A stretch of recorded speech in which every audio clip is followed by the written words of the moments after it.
வணக்கம். சற்று முன் கிடைக்கப்பெற்ற மிக முக்கியமான செய்தி ஒன்று வெளியாகி உள்ளது. 60 நாட்களில் திமுகவின் ஆட்சி கலைக்கப்படுகிறதா? வெளியான தகவலால் திராவிட முன்னேற்ற கழகத்தின் தொண்டர்கள், நிர்வாகிகள் அதிர்ச்சியடைந்துள்ளனர். அதாவது சட்டசபை தேர்தல் நடைபெறுவதற்கு இன்னமும் 60 நாட்கள் தான் இருக்கிறது.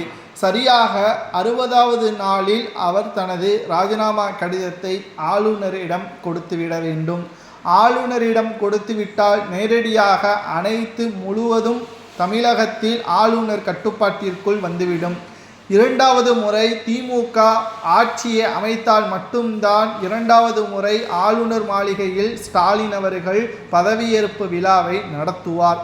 ஆனால் இங்கு மிகப்பெரிய ஒரு சிக்கல் என்னவென்றால், இந்த 60 நாட்கள் என்பது திமுகவிற்கு மிகப்பெரிய ஒரு வரப்பிரசாதம். இதில் மக்களுக்கு நல்லது செய்ய வேண்டும் என்பதற்காக கடந்த சில நாட்களுக்கு முன்பாக ஸ்டாலின் அவர்கள் என்ன செய்தார் அல்லவா? அதாவது வரிசையாக திட்டங்களை மக்களுக்கு கொட்டி கொடுத்துள்ளார் ஸ்டாலின் என்று திமுகவின் நிர்வாகிகள் மக்கள் மத்தியில் பிரச்சாரங்களை மேற்கொண்டு வருகிறார்கள். மக்கள் கேட்கக்கூடிய கேள்வி ஒன்றுதான். கிட்டத்தட்ட 4.5 ஆண்டுகளாக திமுக ஆட்சிதானே அமைந்தது.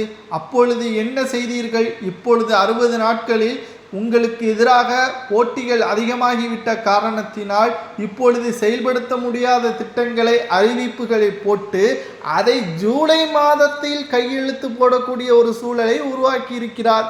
இது எப்படி தெரியுமா? அதாவது அறிவிப்புகள் இப்பொழுது நடைமுறைப்படுத்த வேண்டும் என்றால் அது ஜூலை மாதம்தான்.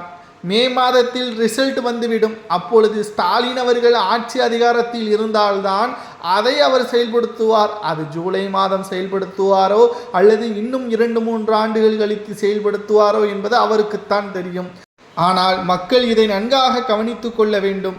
அறிவிப்புகள் வெளியாகினால் அது நிச்சயம் செயல்படுத்தப்பட்டால் மட்டும்தான் மக்களுக்கு முழுமையாக செல்லும். இதைத்தான் தற்பொழுது அரசியல் யூகமாக ஸ்டாலின் அவர்கள் பார்த்து மக்கள் மத்தியில் ஒவ்வொரு அறிவிப்புகளாக வெளியிட்டு வருகிறார். அது நடைமுறைப்படுத்தக்கூடிய தேதி, மாதம் எதுவுமே மக்களிடம் சொல்லவில்லை. ஜூலை மாதத்திற்கு பிறகுதான் வெளியாகும். ஏனென்றால் இந்த 60 நாட்களில் 30 நாட்கள் கடந்துவிட்டால் ஸ்டாலினின் அதிகாரங்கள் பறிக்கப்படும். இது ஸ்டாலினுக்கு மட்டுமா என்று கேட்டால், நடைபெறக்கூடிய சட்டசபை தேர்தல் ஆட்சியில் இருக்கக்கூடிய அனைத்து கட்சிகளுக்கும் இது பொருந்தும். தற்பொழுது ஸ்டாலின் அவர்கள் மக்களை முட்டாளாக்கும் நோக்கத்துடன் இத்தகைய அறிவிப்புகளை வெளியிட்டு வருவதாகவும் எதிர்க்கட்சியினர்கள் கூறி வருகிறார்கள். நிச்சயம் 60 நாட்களில் ஆட்சி கலைக்கு இந்த கலைப்பு என்பது மீண்டும் அவர்களுக்கு பொறுப்பு வழங்கப்படலாமா?